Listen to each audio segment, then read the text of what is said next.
The MLB Gambling Podcast on the Sports Gambling Podcast Network is brought to you by Fantasy. Get up to 1K deposit match with MLB Fantasy with the promo code MLB SGPN.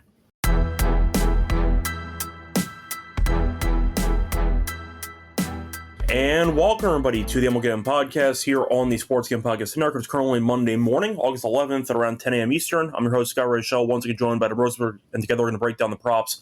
Adam, how's it going with you? What's up? How's your weekend? It's good. I'm just kind of looking at a couple things here on some splits because the card is kind of. I was very used to us having a lot of baseball games like every single day, and it feels like a lot of the teams that you and I like to bet on are not playing today. So it's a little bit. It was a little bit disorienting. Yeah, I definitely felt kind of the same way when I did the game breakdowns yesterday.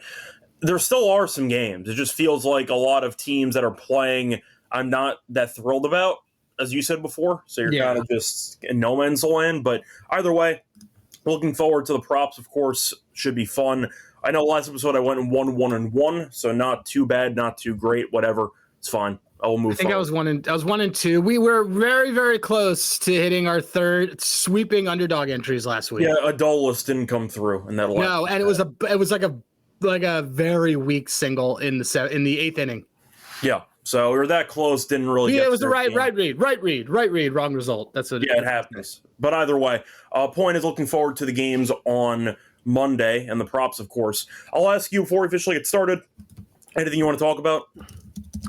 I don't know. Did you and I talk about this last night? We can talk about it real quick. I mean, I'm gonna have my show tonight and I'll talk about it, but so your thoughts on if the Mets could fall out of the playoffs? I have an opinion, as I always do, but I want to know yours. So I talked about this with Dylan on the show, of course, because he's a Mets fan. I think the answer is yes. In reality, they're right now, I believe, half a game up on Cincinnati, and the Reds by the deadline. They didn't look good yesterday, but they won. Damn, that bullpen was really bad yesterday. But I'm going to say the answer is yes. Even though I think the Mets are a more talented team than Cincinnati, and I'd understand if you wanted to take the Mets over Cincinnati over the last 2 months. Like, I'd understand why you'd want to do that. Having said that, I do feel like it's kind of what the Yankees are dealing with. A lot of it is psychological. It feels like this team is starting to, I don't want to say embrace the loser mentality, but it feels like everything's gone wrong for this team. They made moves deadline that we actually liked. They got Mullins, they got a couple of pitchers, and none of it's helped. It feels like the main guys, Lindor, Alonso, etc. Soto's been better. He was pretty good against Milwaukee in that series over the weekend. It feels like a lot of the main guys just haven't been consistent enough. And with that being the case, I just think the Mets, in theory, can continue to fall apart. It wouldn't totally shock me. Same with the Yankees. You look up and they're half a game ahead of Cleveland. You wonder where the hell Cleveland came from. It's kind of the same thing as Cincinnati.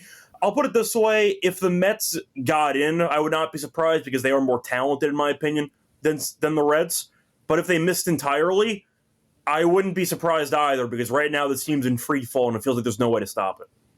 Yeah, I mean, part of the thing is with the Mets is, I mean, look, with Soto, if you're not MVP, everything's not good enough. So, I gave him a slight pass solely based on how he did over the weekend. I know sure. I mean, the problem with the Mets versus the Reds, and honestly, you can group the Guardians into this too because it's the same type of situation, is that the Mets and actually both New York teams actually have this problem. You can have bad streaks. You can have a 4-game loss. You can have a 3-game loss. You can't have these like pocket 7-game losses. Like the Mets have their second 1-9 stretch in the last 8 weeks. Like what are they again? They're 1-11 in their last 12, I think.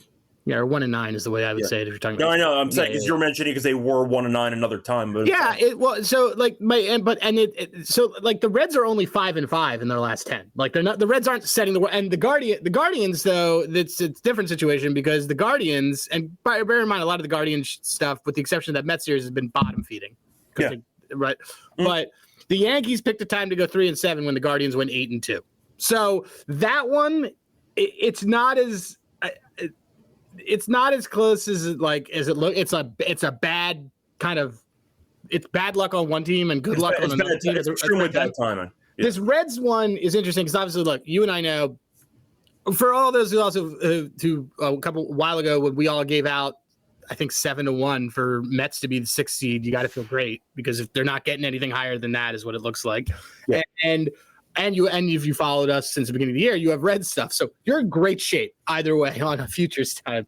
But the Reds aren't setting the world on fire. The Reds aren't like running for it, and I liked their pickups. And so the thing with the Mets is just that I feel like they're being very calculated on guys like Minaya and on bringing guys slowly back pitching wise. But you're right, the vibe's off. The vibe's like, it's hard to not have the same vibe like last year where like you won come from behind games and you had a Jose Iglesias concert after every single game. Like you had a vibe. Like they don't have that right now, despite having, one of the RBI leaders who we also have a ticket for in pocket. But it's to me, this is actually like a very critical series for the Reds right now against the Phillies. And I ended up adding a late play because of it. I think the Lodolo injury is going to end up impacting the Reds a lot more than the mid pitching that the Mets are getting out of everybody, because Lodolo kind of had an ace mentality on there, and they don't have that really with anybody. Hunter Green's coming back, which is going to be a huge. They have Green who's coming back. We'll see how long, and of course Abbott is still Abbott. He's not going to be able to go more than 5 innings each time. Like his conditioning's just not there. So I don't know, but I like that Reds team. I do think that the other problem is just that the Padres, who aren't lighting the world on fire, did light the world on fire over the last week. Like the Padres are not playing fantastic baseball. The run differential is worse than the Reds. It's middling. Like the Padres, Mets, and Reds all have like identical figures across the board, but the Mets happen to go 1-9 in a week when the Padres went 7-3, and so like we're freaking out. Yeah. So you can make an argument. That's what happens. You can make an argument it's been a perfect storm for these other wildcard teams watching the Mets implode, but I do think, as we talked about vibes, etc., look, I understand the Mets are more talented on paper. I get it, but the games aren't played on paper. And it feels like whatever this team does, they're stuck in quicksand. Same with the Yankees. Yankees even more so over the last week. Yankees, I think, more so. Because the Yankees, it's just like... The Devin Williams thing has been just an absolute insanity. Since he had a baby. Pretty much, but of course, that's been a big reason why they fell apart against the Astros over the weekend. They had some issues the entire week in general, too. The Yankees, it was also a bit weird because Judge missed some time. Then he came back, but then you couldn't use Stan because Judge was DHing, and Stan was the hottest hitter on the team. So that also was a extremely set of weird circumstances. We'll see what happens if Judge ends up fielding again. Look, I'll put it this way. There's a world where both New York teams miss the playoffs. I'm not going to write that world off. I think that is definitely a possibility. If the Mets outlasted the Reds and the Reds fell apart later on in the year, I would not be surprised either. But I have to at least acknowledge that this can become a reality where the Yankees and the Mets just really never straighten themselves out and they find themselves potentially missing by a game or two. Is that a fair statement? Yeah, it is. The last thing I'll say about the Yankees, and I want to talk to Jermaine's question that he has in here, is that Yankees have by far the easiest record coming up, the easiest schedule coming up, where they're about to play a lot of bottom feeding, and this is gonna you want to make up some wins. This is it. Jermaine 34 asks, who's the brewer that is crushing lefties? Brewers smash these lefties. Brewers smash lefties on Handigraphs. I am seeing last 30 plate appearances versus left-handed pitchers. You want Yelich or you want Contreras or Andrew Vaughn? I was going to say Contreras because I know he had a good weekend. Yeah, Contreras, Vaughn, or Yelich. The entire heart of that lineup kind of kills it. So an HRR on any of those guys is probably going to be good value. So yeah, but anyway, I appreciate you want to talk about the wild card race. I didn't really talk about it that much yesterday. But. Yeah, I mean, I'll do a peep right now because like people usually are just like, well, what do you want to? So, but here's the bet. The best bet you can probably make right now is take red ceiling stuff. Because here's the thing about all these, like, don't take team that's already in the playoffs to win the conference. Like people are doing that stuff. Or the league. That's stupid. They're already in. You're getting no value. Take a team that needs to like get a game and a half and get in. Like take the Guardians to be in the LCS. Like these sorts of things, because basically what you're betting on is better value on a 6 seed to make a run. So that is that is how you should be approaching betting this from a futures perspective. We already have like a good amount of Reds liability, so I don't want to go too nuts, but I'll pull it up right now. But the Reds, if you wanted to do Reds or Guardians to make the LCS, which I do not think that the Guardians are built to do that, but whatever. God, that'd be wild. Oh, here it is. Leagues. To reach LCS, the Reds are 25-1, which is great. I think that's awesome. You're basically getting like, they got to make the playoff. It's a 4-leg parlay, but they're a game and a half out, as you said. And then if you want, just to give you an idea of what's going on in the AL, the Guardians. They're not a game and a half out. They're a half game out.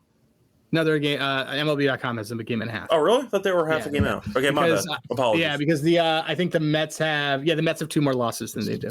You can't make up losses. Oh, you're saying the Reds. So I thought you meant the Guardians. Sorry, my bad. No. The Guardians are half a game back. The Reds are a game and a half back. And Guardians to make the ALCS is 13-1. Don't bet. Like, what am I looking at here? The Guardians 2-1 to make the playoffs isn't very interesting. And that was 2-1. The Reds were 3-20. Reds have been 3-1 all season, so there's no change there. Just bet that there's when a team makes a run to do it. We saw this with the Tigers last year. They do it. Like you go in and you get there and you do something. So bet the ceilings on these things, guys. Yeah, so there you go. Either way, though, should be a pretty fun wild card race for the next 2 months. We'll see what happens. But as you said before, keep an eye out for our upcoming schedule. I feel like people forget about that. You look at the slump that the team's in, you kind of ignore all the other factors. I'm not going to excuse the Yankees' bad play. Same with the Mets because they went into Milwaukee, and I thought they actually played okay. They just punted away a couple games. You're hoping that these teams that are fighting for the wild card spot will at least try to capitalize on bottom feeders. Even the Reds, who won yesterday, they split a 4-game series against Pittsburgh. It's not really a great series for them. They just managed to do a good job of winning the last 2 games. So keep that in mind. But either way, should be a fun race in both the AL and the NL wildcards for the end of the season. Anyway, time to move on into the props that we have for the show. Adam, I'll go first as always. What's going to be your first player prop for the card on Monday? All right, so this is a late edition, but I pivoted on a couple things. So that everybody knows, I like Jeffrey Springs today. I do have Jeffrey. I made Scott bet Jeffrey Springs under 2.5 ER. I got a weird vibe on it because it feels too good to be true. So whatever, count it as a play. But the play that I'm going to tell you that I do like right now, Andrew Abbott. Andrew Abbott's 6 Ks is plus 150. So he hasn't had knockout, strikeout stuff, and his Augusts have been generally worse overall, but his Ks per 9 in August has always been great. He has like an over double-digit Ks per 9 in August. He's seen this team a bunch of times, and the Phillies just swept the Rangers, so this is just kind of a weird. It's almost like a down spot. It's still on the road trip. It's like a down spot for the Phillies, especially in this opening game. If you look at I also like to say for like Abbott. While his K stuff hasn't been great, the Phillies, it really hasn't mattered. Kate Povich had 7 Ks against this team, So this is kind of a very similar situation that I am seeing in here. So the last 30 plate appearances against lefties, I am seeing 8 of the 9 guys in this batting order for the Phillies have K rates of 23% or higher. And if you look at lefties against this team, until yesterday. Let's see. Until 1, 2, 3, 4, 5, 6. Until Patrick Corbin was Patrick Corbin yesterday, 6 straight lefties have gone over their K line. 7 of their last 8. Skubal had 10, and they won that game by multiple runs. Povich had 7. We had Rogers on the last show. He had 6. So this Phillies team ends up scoring runs later against lefties, but they're not the same kinds as in the past. So. And I don't love this spot overall. So give me Andrew Abbott. He's also, by the way, on his home K rate. If you look his last 5 games, he's had 5 or more Ks in 3 of the last 4. He had 7 against Tampa Bay. So give me Abbott at 6 Ks. I think this might have some ladder potential for us if we want to get really funky. But 6 Ks at plus 150. Yeah, I can get behind that too. I like the price that you mentioned. It's also the one thing. I mean, Gaming Plus. It's a little humid there, but this is also one of those things like they need Abbott to eat some innings, and I think he's going to be out there still for 6 innings. And well, I was going to say yesterday's game was just chaos. They burned a bunch of the bullpen. Right. So he's going to have to be out there for 6 innings. He's under his IPs for the season. So give me this. Maybe we don't ladder it, but I think that 6K is plus 150 is good, and that's on a Profit X. Yeah, so that's on an exchange if you want to grab a better price. Anyway, before we get into my first prop, a reminder, the Sports Game Podcast is doing another pack opening with Dabs, Tuesday night, 7 p.m. Pacific. Get your team now. The teams will sell out. Go out and go get your team once again at sportsgamepodcast.com/break and use your promo code SGPN to get 10% off. That's once again, sportsgamepodcast.com/break to get 10% off with the code SGPN. Anyway, moving on to my first prop for the show. I'm going to go back to that Milwaukee game as they take on Andrew Heaney. I'm going to fade Andrew Heaney. I'll take his under 3.5 strikeouts at minus 130. Looking at his strikeouts recently, they've been horrible. He's had less than 3 strikeouts in 4 of the last 5. Now he needs 4 against an elite offense. He's had less than 4 strikeouts in 7 of his last 8 road starts. His outs prop's only at 14.5, so we'll see if he actually even goes 5 innings against this team. But his K rate has been quite bad all season, and it's even worse lately. His K rate this season, 16.4%, whiff rate at 20%. Both those are not good. Past 5 starts, K rate of 8.1%, whiff rate of 17.2%. His bad K stuff's gotten progressively worse season has gone on. And Milwaukee this season, over the past 4 weeks, has the lowest K rate against lefties in the league. And this season at home, they have the lowest K rate against lefties. They are really good at working counts. They're really good at not striking out at home against lefties. And you're looking at Heaney, who's had less than 3 strikeouts in 4 of the last 5. 3.5 when his outs line's at 14.5 feels very, very generous at minus 130 because he might only go 5 innings to the ceiling in this one. So he's got a 6% K rate in his last road starts. What the hell? I'm saying, yeah. So just give me the 3.5 under. I know that Manaya did go over his number yesterday in 4 innings, but the point is Heaney's not striking out anybody, and Milwaukee's he doesn't have nearly the same stuff. Not nearly the same stuff. Heaney's been a mess. So either way, give me the Andrew Heaney under 3.5 strikeouts prop of minus 130. Here's I will also just call. I mean, I agree with it. I agree with the whole thing. The one thing, be wary of. This is really for everybody. Be wary of home road splits on Ks for batters because, with the exception of the Royals, who I've been saying for 2 years are cheating. It doesn't. There's not a thing that totally matters. Hitting stuff is like park dimension based, but K stuff, it's a little bit different. Like your form is your form when you're batting. Pitchers, it's different because the sight line behind where you're looking at everything when you're looking at a catcher, it's completely different in ballpark to ballpark. But I was surprised Heaney didn't get traded. I mean, he stinks, but yes, I thought he. Yeah, but he eats innings. Yeah. Well, recently no, but in theory he could. You figured maybe remember when he started off the season, people called him like a Cy Young. You can make him a long reliever if you wanted to. Like, you can try some stuff out. But either way, I'll fade him in the spot. You know, I don't excuse to back Milwaukee's bats, but they're real good at working counts. So yeah, I agree. It's I mean, it's everything's breaking Milwaukee's way right now. Yep. So give me Heaney to struggle in this outing. Would be a real damn shame if that didn't continue in the playoffs. Yep. It would be a terrible shame if they added exact elimination bet in the divisional. It would be terrible. I don't know why I would ever put that out there. Yeah, I'm rooting for him, but I know that for monetary purposes, we might be rooting monetary purposes. It would be an absolute disaster for me if the Brewers advanced. If the Brewers get to do anything in the playoffs, it's going to be a monetary disaster for me, like retiring from gambling disaster. I'm just saying, if you take the money out of it, I think they're a fun team to watch. So yeah, they're always fun. They're a fun team to watch, despite the fact that they don't hit home runs. No, correct. I'm just saying they're a nice throwback team for me. I like watching them play. No. But anyway, I'm moving on to your second prop that you have for the Monday card. What do you like? All right, so Christian Javier is back. You remember him? Yes, he had a no-hitter against the Yankees. Yep, and then he tore his elbow. Yes, he did.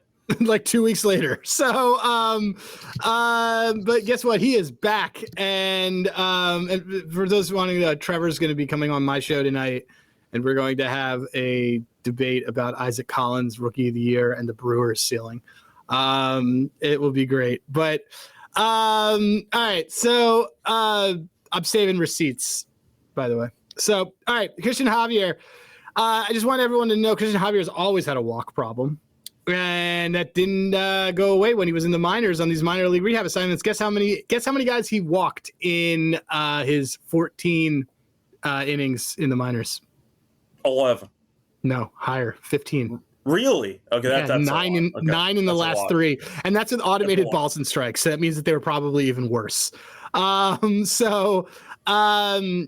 balls and strikes, by the way, benefits your Ks. It does not benefit your balls. So yeah. All right. That being said, so his over 1.5 is -175, but we're going to alt this. Okay. We're going to go to, because the Red Sox have had a nasty K rate, or nasty walk rate. So we're going to go with, I got it at +220, but now it's +195 for 3 walks for Javier, +195. Do that to win a unit. Again, what else would I have it here? It's his first, like I said, it's his first start since last May, and he had 15 walks in 14 innings. I'll take it. Yeah, right. I agree. By the way, Trevor, I agree. Drake Baldwin is not winning shit. I didn't realize that he had that many walks in the minors. That's pretty rough. So there you go. His swinging strikes were pretty good. Nice little Captain Insano with the comment of the decade. Make sure you bring up WAR. The nerd. I'm a bigger fan of Raw, but we're still working out the details.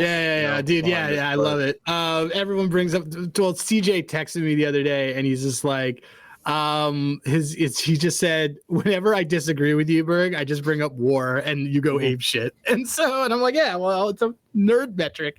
I love it. I love Insano, and I love Trevor. But yeah, honestly, if I want to do a fun SGP. We could do over Ks, over walks. Well, I'm going to ask you though, what were his pitch counts in the minors? I'm curious how long he's going in this one. I would imagine 4 innings, but he's always had walk problems. Like this isn't new. But let me look at what the. I'm just wondering for an expectation of pitches. We're looking at 80, 85. Oh, that's probably 80 would be pretty high. I think. You think 80 is high? I think 70. I think probably closer to 70. I just wanted to figure out what type of range we were working with. Yeah, I think we're gonna get. Let me look at this. Pitching game logs. Let's see. I would say so. His the batter. He had 3 innings each start. He went into the 4th in the last 2. 77 pitches last start. 60.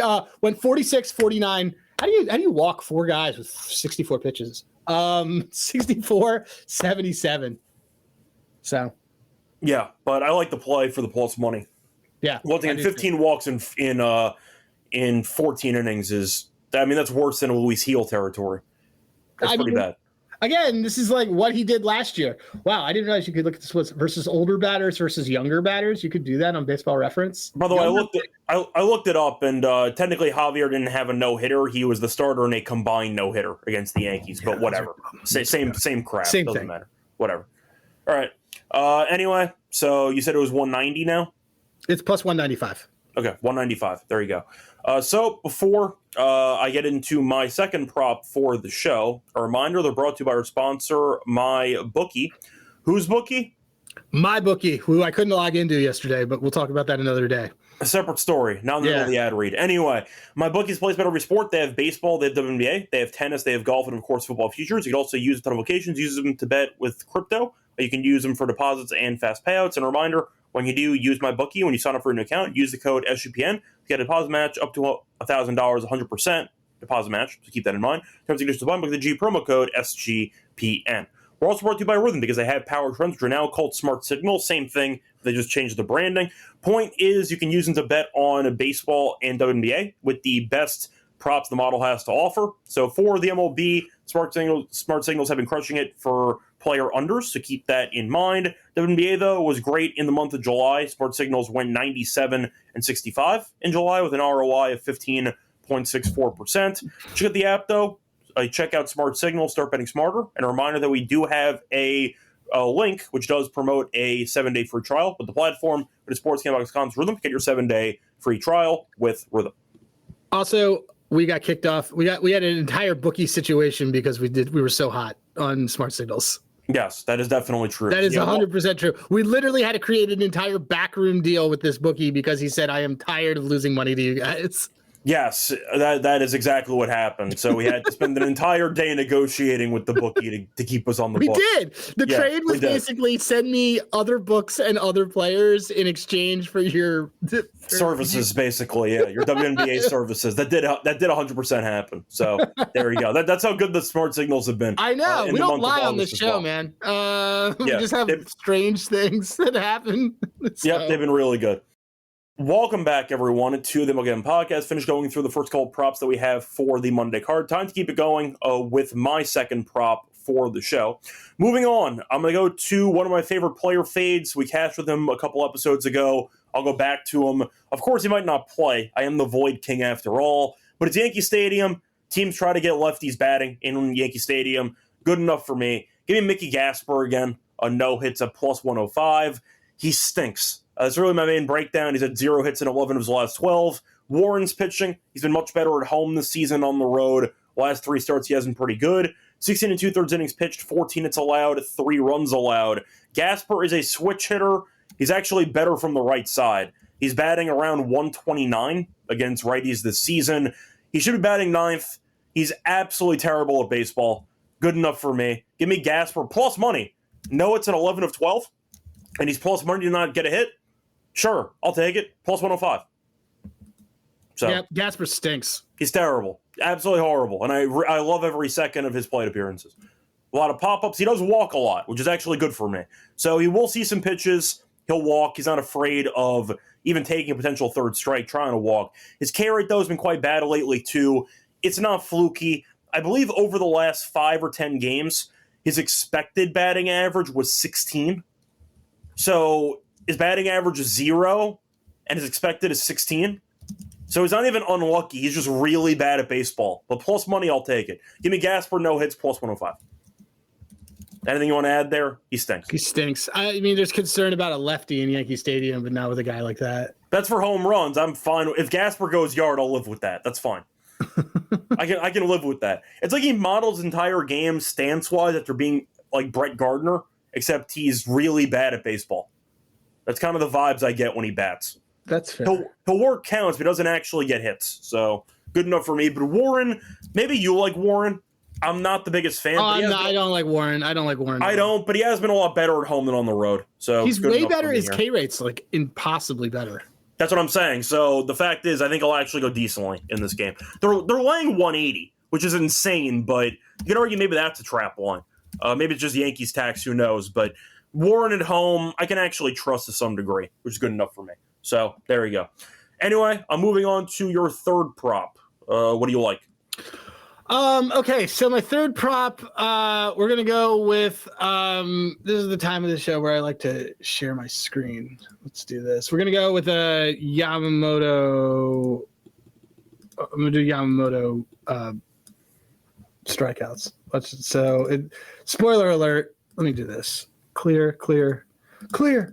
All right, Yamamoto's been absolutely nasty as we are looking at this right now. Mm-hmm. My third play was actually going to be a batter prop fade against Yamamoto. But wait. On 3, let's say who it is at the same time. Ready? 1, 2, 3. Logan O'Hara. I texted you. It was Taylor Ward. Oh, I didn't. Oh, yeah. Oh, that was different. Okay. I wanted the Ward no hits at plus 125. He's actually been very good against the Dodgers. He's on my heating up filter. That's what I was saying. So I looked at him and then I looked deeper and I decided I wasn't interested. So I pivoted. But I was looking at Yamamoto and I acknowledged how good he's been. All right. Well, check this out. Hold on. Let me just do it this way. Let me debut. This is. Let's take a look at this Angels lineup versus righties in their last 30 plate appearances. Oh my God! Look at all that, dude. That's exactly why every single guy on this team has a K rate above 25% against righties in the last 30 plate appearances. In the last 60, it's just as bad. So this is happening. This is just so 8K is plus 125. Ship it. Yeah, I think Yamamoto pitches well. I decided to not do Ward in the end, but I do like the premise, which is why we ended up basically at the same conclusion. Yamamoto should shove. in this game. So that's kind of how I looked at it. But either way, I can get behind that definitely, especially with how much the Angels have been striking out lately against righty pitchers. Moving on to my final prop on the show. I am going to go with a batter prop, a guy that's been very good to us, a pro batter prop, feeling nice today. Give me Soderstrom again. Give me the 1.5 HRR at -110. He's been really, really good. He's had at least 2 HRR in 9 straight. He's been great at home as well. He's had at least 2 HRR in 11 of his last 15 home games. The pitchers are as kind of irrelevant, to be honest, because the A's have been hitting. Soderstrom's been great. It's Pepe at pitching, who you can argue is up and down. He's much worse on the road, especially in this ballpark. I think he might struggle in this game. But Soderstrom I like as a player. After a great start to the season, he hit a wall for a couple months. He's back now. He's been really good. I know I cashed his over HRR a couple episodes ago. Give me a Soderstrom again at -110 for the HRR. So I don't know if you want to add anything there, but Soderstrom's been mashing. This team's been good, and Pepe in this ballpark could struggle. So I like the spot for Soderstrom. Yeah, this is an interesting game to me. I'm backing Spring. I agree in theory. I agree, not in theory. I agree. Yeah. I mean, I'm going to pull up I have a ball go boom filter. I think part of your reason why you like Springs, though, is you're looking at the Tampa offense going, why do I want Tampa offense is dead. And the A's have been great, so that's why I feel pretty good about it. Yeah, let me see. Who's on that list? If you're also interested in guys, Bangaliers and JJ Bleday is back on the team? Yeah. That guy was terrible. I remember he was decent at doubles one year. I think that was basically it. Yeah. No. Soderstrom's been mashing the ball. I think it's fine. I think some of these young guys are just going to continue to just do that over there in Sacramento for a bit. So I think you're good. Yeah. But anyway, that's my last prop for the show. Adam, I'll ask you about the miscellaneous section. We have no sponsorship. No, we're still working on it. If anyone has to contact at Brazzers or AVN, we're working on it. DP wise, now we're starting to lean more into my DP filter, which I created, which effectively just the DP filter is what is it? It is whip greater than 1, ground ball rate greater than or equal to 37%, and K rate that's less than 22%. I want guys that are not going to get dudes out, but they're going to get them on base. And then I compare it to the ground ball rate, and I'm looking at the Reds, and the Reds have a pretty bad ground ball rate right now, especially against right-handed pitchers. Let's see this. So I think they don't usually get a lot of them, but I think we're going to go with we're going to take the Phillies to turn a DP, guys. Kind of weird, but we don't usually do that, but we're going to do that. Someone just coming in, Mr. De Niro. Yep. Yamamoto, K's we are on. So anyway, yeah, we're going to be on the Phillies to turn a double play. And then I also like Jeff. I'm going to put this in our underdog entry, but I like Jeffrey Springs to have a good game. This is probably the last we're going to see of like a regular Jeffrey Springs the rest of the season, because he'll be at 140 innings and it's time to wind him down. So give me Jeffrey Springs under earned runs too at -110. He's crushed this. He's under it in 7 of his last 10. A little bit worse at home, but this Tampa Bay team's stinky. Yeah. I can get behind that too. I know that it's also a revenge game. Fun fact. So it does. If you care about that stuff. It does. Rick is in the hitting background matters a whole lot. Shadows there. It is like you're completely right. That is more of a day game, night game thing to me. But yes, you are totally right. That's why. But blanket K rates. He's talking about the home road splits. Blanket K rates on a home road split are a little bit like, for your point to the Brewers, like they're not K'ing either way. Yeah, all the other metrics support. I just all the things they were number one in the league. So but for what Rick's talking about, that's why day night matters to me a lot. Like Atlanta and DC are notoriously bad ballparks and San Diego bad ballparks for hitters during the day because of these kind of things. So that's a good point out. And Ping Nation wants to know where you can find the prop. DPs. Yeah, that's under team props, isn't it? First time here, Pink Nation. A guy named Pink Nation must love a good old DP. I think it's once again in the team prop section. It's in team props. I'm putting it in right now. Boom. Phillies double play. -120. Okay.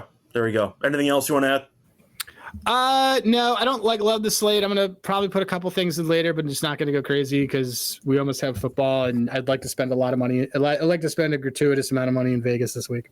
Yeah, so either way, it's going to wrap it up for the miscellaneous section. Time to move on into our best bets and the Underdog entry. Before getting into any of that, though, reminder, they're brought to you by our sponsor, which is Circa. Speaking of Circa Million, Circa Survivor, because they're hosting 3 of the biggest football contests the upcoming season in the NFL. It's Circa Million, Circa Survivor, Circa Grandissimo, over $20 million guaranteed prizes. And a reminder, they can hang out the SGPN guys at Circa Contest Weekend from the 21st to 23rd for an amazing weekend, including live shows and open bars. Plus, you get 15% off your stay at Circa with the code SGP15. Contest open to everyone. Sign up at Nevada with Renwer, the help of our official proxy at footballcontest.com. Use code SGP, $50 off your proxy fees. We're also brought to you by Underdog Fantasy. They're doing WrestleMania happening all summer long. 15 million prizes, 2 minute first place. No waiver wire, no trade arguments. Best ball, best way to play fantasy football. Underdog's also a great place to play Pick'em. You want to 500 times your entry. When you sign up, though, for your new account, use the code MLBSGPN. You get a special pick and reverse with an offer up to 1K in bonus cash on fancy promo code MLBSGPN. Welcome back, everyone, to the MLB Gambling Podcast. Finished going through our props for the show. Time to go into our best bets. Adam, what's your favorite prop on the card today? Probably Yamamoto. Okay. Probably the Yamamoto case. That was 8+ at 125, correct? Yeah. Okay. For mine, it was either going to be Gasper or it was going to be Heaney. I think it's going to be Heaney. 3.5 Ks minus 130 on the under. Milwaukee's been great. Heaney, once again, has had less than 4 strikeouts in 4 of the... He's had less than 3 strikeouts in 4 of the last 5. He's been terrible, simply put. Milwaukee's great not striking out against lefty, especially at home. See a good matchup for Heaney to struggle, and I do think the Brewers' worst-case scenario, struggle offensively, but don't strike out. So give me the Heaney under 3.5 Ks as my best bet for the show at minus 130. For Underdog, you just said a second ago, you want to recycle a play you just gave out. Which play do you want to recycle? So I want to use, I'm going to pull it up. I looked for this last night when I texted you. So Springs' hits is at, I just put in a boost, by the way, that they gave us. Springs' hits was at 5.5, which I didn't love. I like his under hits. And then Underdog, I think, looks like they have the better number. I don't mind juicing up our Underdog and taking under 4.5 hits, but they'll give us 5.5. But I like the Springs under hits. That's fine. We can take that. Do you want to get frisky and do the under 4.5, or do you want to lower than 4.5, or do you want to keep it at the 5.5 that they gave us? It's your call, whichever. Don't do Springs. that. Springs is your guy today, so I was going to let you decide the handicap on that. Fine, we'll just do it. We'll do it that. Okay. Other things that we like. You love that Heaney play. I mean, I do, but I did bet it. You want to recycle it? We can if you want to. I mean, I'm assuming you co-sign it. He's been terrible. Oh yeah. I co-sign it. Yeah. So absolutely. yeah, we can run him that back too. Okay. So Heaney on that. Let me double check one thing on Heaney, because I think I like that Heaney play. Yeah, I don't know why anybody would be taking his overs. Like Minaya is the only person who's gone over. Like even Wentz went under, and Wentz has been king everybody. All right, let's see. Well, you got 2 choices for the last play. You have Tiffany Hayes lower 15.5 PA. Oh, we're doing it. We're doing it. You have Xandal Assini a lower 1.5 threes. You're the dub guy. What do we think? That's power trends. So I know. Well, smart signals. Yeah, the smart signal. So whichever you prefer. The last time we won an Underdog entry, though, which was 2 episodes ago, we did have last time. We won 2 of 3 last week. No, I know we did. I'm just saying that the last time we did have an entry with WNBA, we won. Okay. So okay, I'm perfectly fine doing this. Oh wait, you know what we haven't done in a while? What? The pitcher fantasy points. Oh, that's a good one too. Let me look using my "this guy stinks" filter. Pitchers getting beaten around filter. It looks like what's telling me that Jose Quintana or Miles Mikolas are not going to have great games. I mean, I don't need an excuse to fade Mikolas, but that's kind of those aren't really good. Well, then hold on. Let me do the other side. Pitchers that might have good games. So really likes Springs, Evaldi. So just as a side note, I'm on a massive fade of Cade Cavalli today. Okay. Because this is his first So all the things that you said last week, and he had a great game, right? It's his first road start ever. Not the first road appearance ever. It's the first time he has ever pitched in a road game. It feels like an auto fade. So do we want to do? And he's going against a team that doesn't K a lot. We want to do an under fantasy points on him. That could work. I feel like what's that number at? My concern is though he does throw 100, so there could be some strikeouts involved, which would be a bit annoying. But I can still get behind it. Let's see. They're cowards. They don't have it? Yeah, they don't have it. All right, we're going with Tiffany Hayes. What's the Tiffany Hayes one? It was a 15.5 PA on the lower. Got it. All right, cool. All right. So a little one here. It is let's see. This is it. It's we get a profit boost if we do this. All right. Andrew Heaney, lower 3.5 strikeouts. Tiffany Hayes, lower 15.5 points and assists. That is a smart signal. And Jeffrey Springs, lower 5.5 hits allowed, 4.69 multiplier. Okay, there we go. Anyway, that is going to wrap it up for the show. Now, a reminder, we have a change of schedule because we're going to be in Vegas this upcoming week. So we will be unavailable for Wednesday. So instead, we're not going to leave all of you out to dry. There will be another prop episode Tuesday morning. So keep an eye out tomorrow morning for a prop show. On top of that, we should have a prop show on Saturday. So because we're traveling, it's going to be a 1 week off type of thing where we're going to have to change the schedule a bit because we're traveling. So keep that in mind, but there will be a prop show tomorrow morning as well. So there you go. Anyway, find me on Twitter, Rice Radio. Find him on Twitter at Roseberg. Till next time, good luck to all of you and all of your bets. Bye, everyone.